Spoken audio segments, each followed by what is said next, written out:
Jungle ರಾಜ್ಯ ಉತ್ತರ ಪ್ರದೇಶದ ಮುಖ್ಯಮಂತ್ರಿ ಯೋಗಿ ಆದಿತ್ಯನಾಥ್ಗೆ ಸವಾಲು ಸಂಕಷ್ಟ ಎದುರಾಗಿದೆ. ಯೋಗಿಗೆ ಸವಾಲು ಹಾಕಿದ ಖ್ಯಾತ ಗಾಯಕ, ಗಂಗಾ ಜಲ ಕುಡಿ ನೋಡೋಣ ಎಂದ ಗಾಯಕ. ಹಾಗಾದ್ರೆ ಇದೇನಿದು ಗಂಗಾ ಜಲಾಸ್ತ್ರ?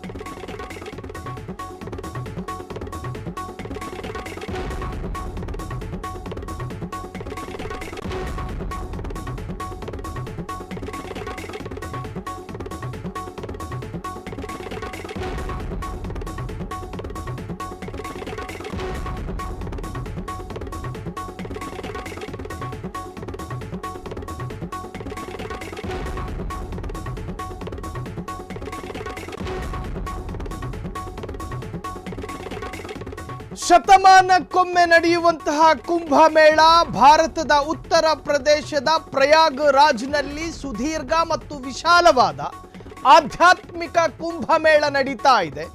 ಆ ಕುಂಭಮೇಳದ ಪ್ರಮುಖ ಭಾಗ ತ್ರಿವೇಣಿ ಸಂಗಮದ ತೀರ್ಥ ಸ್ನಾನ. ಗಂಗಾಜಲ ಒಂದು ಧರ್ಮದ ವಿಶ್ವಾಸದ ಒಂದು ಭಾಗ. ಗಂಗಾಜಲಕ್ಕೆ ಅದರದೇ ಆದಂತಹ ಪಾವಿತ್ರ್ಯತೆ ಮತ್ತು ಶ್ರೇಷ್ಠತೆ ಇದೆ.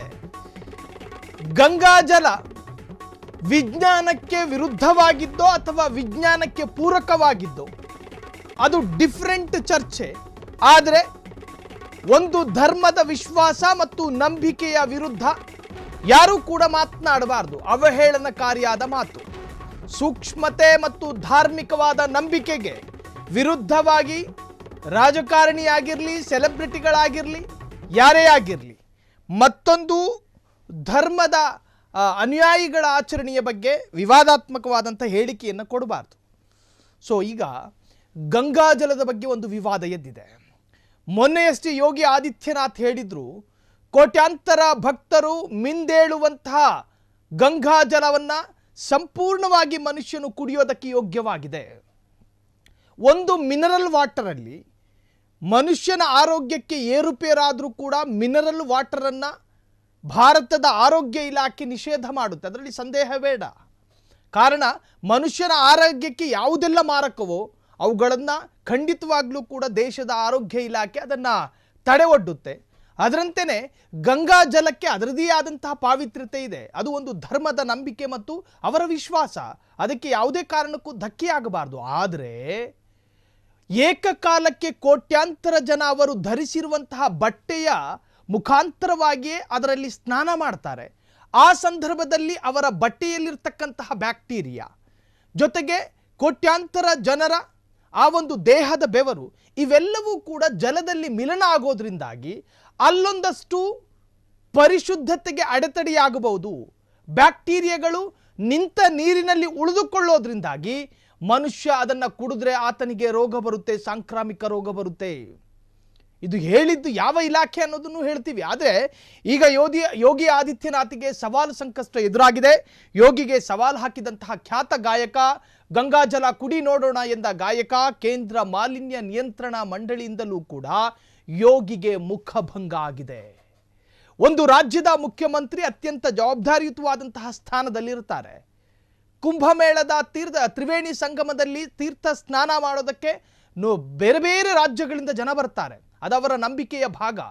ಅಲ್ಲಿ ಬಂದು ಆ ಗಂಗಾಜಲವನ್ನು ಕುಡಿಯೋದ್ರ ಮುಖಾಂತರವಾಗಿ ಸಣ್ಣ ಸಣ್ಣ ಮಕ್ಕಳೇನಾದರೂ ಕುಡಿದ್ರೆ ಅವರ ಆರೋಗ್ಯದ ಪರಿಸ್ಥಿತಿ ಏನು? ಒಂದಿಬ್ಬರು ಸ್ನಾನ ಮಾಡಿ ಎದ್ದೇಳುವಂತಹ ನದಿಯಲ್ಲ ಅದು. ಕೋಟ್ಯಾಂತರ ಭಕ್ತರು ಬರ್ತಾರೆ. ಅವರೆಲ್ಲರೂ ಕೂಡ ಒಂದೇ ತೆರನಾದ ಬಟ್ಟೆಗಳನ್ನು ಧರಿಸಬೇಕು ಅಂತೇನಿಲ್ವಲ್ಲ. ಬೇರೆ ಬೇರೆ ಭಾಗಗಳಿಂದ ಬ್ಯಾಕ್ಟೀರಿಯಾಗಳಿರ್ತವೆ ಆ ಬಟ್ಟೆಗಳಲ್ಲಿ. ಸೊ ಹಾಗಾಗಿ ಮನುಷ್ಯನ ಆರೋಗ್ಯದ ಮೇಲೆ ಗಮನ ಕೊಡಬೇಕು. ಈ ಸಂದರ್ಭದಲ್ಲಿ ಅದನ್ನು ಕುಡಿಯೋದು ಅಷ್ಟು ಒಳ್ಳೆಯದಲ್ಲ. ಕಾರಣ ಬೇರೆ ಬೇರೆ ರಾಜ್ಯದ ನಾನಾ ತರಹದ ಜನ ಬಂದು ಸ್ನಾನ ಮಾಡುವಂಥ, ಅದು ಕೂಡ ಗಂಗಾಜಲ ಇತ್ತೀಚೆಗೆ ರಭಸವಾಗಿ ಹರಿತಾ ಇಲ್ಲ. ನಿಂತುಕೊಂಡ ಜಾಗದಲ್ಲಿ ಸುಮಾರು ತಿಂಗಳುಗಳಿಂದ ನಿಂತುಕೊಳ್ಳೋದ್ರಿಂದಾಗಿ ಆ ನೀರಿನಲ್ಲಿ ಕಲುಷಿತಗಳು ಮಿಶ್ರಿತ ಆಗಬಹುದು. ಅದರರ್ಥ ಧಾರ್ಮಿಕ ನಂಬಿಕೆಗೆ ವಿರುದ್ಧವಲ್ಲ, ಮನುಷ್ಯನ ಆರೋಗ್ಯ ಮುಖ್ಯ ಅಂಥೇಳಿ ಗಾಯಕ ಜೊತೆಗೆ ಕೇಂದ್ರ ಮಾಲಿನ್ಯ ನಿಯಂತ್ರಣ ಮಂಡಳಿ ಕೂಡ ಯೋಗಿಗೆ ತೀವ್ರ ಮುಖಭಂಗ ಮಾಡಿದೆ.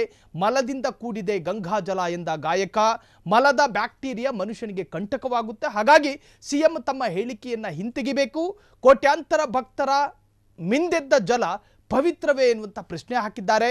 ವಿಜ್ಞಾನಕ್ಕೆ ವಿರುದ್ಧವಾದ ಹೇಳಿಕೆ ವಿರುದ್ಧ ಆಕ್ರೋಶಗಳೆದ್ದಿದ್ದಾವೆ. ಗಾಯಕ ವಿಶಾಲ್ ದದ್ಲಾನಿಯಿಂದ ಯೋಗಿ ವಿರುದ್ಧ ಟ್ವೀಟ್ ಕೂಡ ಈಗ ಹರಿದಾಡ್ತಾ ಇದೆ. ನಯವಾಗಿ ಟಾಂಗ್ ಕೊಟ್ಟ ಗಾಯಕ, ಯೋಗಿ ಸರ್ ದಯವಿಟ್ಟು ನೀವೊಮ್ಮೆ ಕುಡಿದು ತೋರಿಸಿ ಎಂದು ಗಾಯಕ ನಯವಾಗಿ ಚಾಲೆಂಜ್ ಹಾಕಿದ್ದಾರಂತೆ.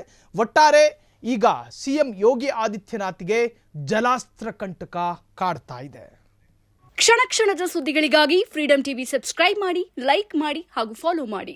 ಹೊಸ ಸುದ್ದಿಗಳ ನೋಟಿಫಿಕೇಶನ್ಗಾಗಿ ಬೆಲ್ ಐಕಾನ್ ಮೇಲೆ ಕ್ಲಿಕ್ ಮಾಡಿ.